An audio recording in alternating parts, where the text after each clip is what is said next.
À partir de la deuxième moitié du XVIIe siècle, la cuisine se détache de ce qui se faisait depuis le Moyen Âge. Et on assiste à vraiment un tournant. Désormais, on va s'intéresser beaucoup plus à la saveur des aliments. On va avoir moins de goût pour tout ce qui est épices et se tourner beaucoup plus vers les aromates, comme le thym, le cerfeuil, l'estragon, pour donner du goût aux aliments et qui ne seront plus, dont la saveur ne sera plus complètement noyée dans des sauces très épicées. Et puis aussi, c'est le moment où on voit apparaître les premiers traités culinaires et que l'on voit apparaître aussi les premiers noms de cuisiniers, des maîtres queux. Certains étaient fameux.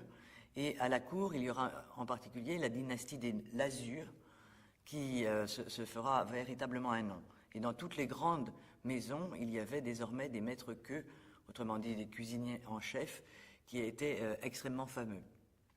Alors au grand couvert, on ne peut pas dire qu'il y avait une recherche culinaire. C'était vraiment un moment d'étiquette, un moment officiel. Toutefois, cette tendance générale se retrouvait. Et dans les trois services qui se succédaient, en dehors du fruit, on retrouvait tout de même ces tendances.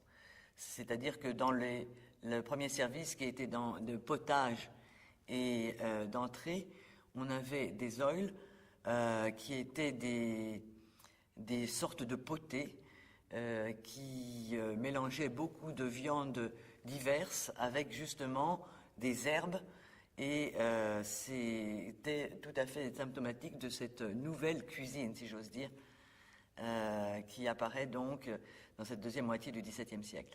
Donc le premier service de potage et d'entrée, le deuxième service c'était les rots.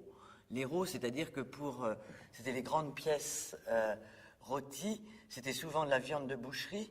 On n'aimait pas trop le porc, c'était plutôt, à part le cochon de lait et les jambons, c'était plutôt le veau, le mouton. On trouvait que l'agneau était trop fade, qui avait les honneurs. Et puis, on avait aussi, accompagnant les rots, des salades à la vinaigrette. Et puis, dans le troisième service, qui était le service des entremets, c'est là qu'arrivaient en masse les légumes. Et ça, c'était aussi une grande nouveauté.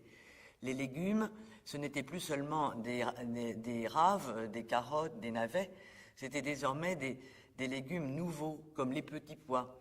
Louis XIV raffolait des petits pois.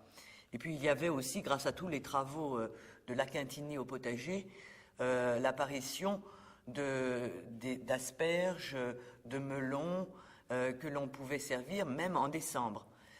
Donc il y avait à la table du roi des primeurs qui arrivaient, et c'était généralement en entremets, quelquefois servis en beignets, parce que par exemple on avait des asperges qui pouvaient être des asperges à la truffe ou des asperges en beignets qui arrivaient dans ce troisième service des entremets.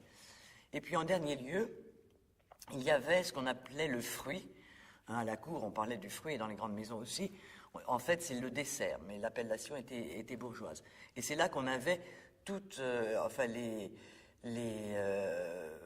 les fruits crus, les fruits secs, les fruits confits, les compotes. On avait aussi ce qu'on appelait des talmousses, c'est-à-dire des chaussons aux pommes ou des chaussons aux poires. Il y avait donc une recherche extrême sur tout ce qui était sucré. Et en particulier, il y avait ces fameuses pyramides de fruits avec les confiseurs et rivalisaient de virtuosité.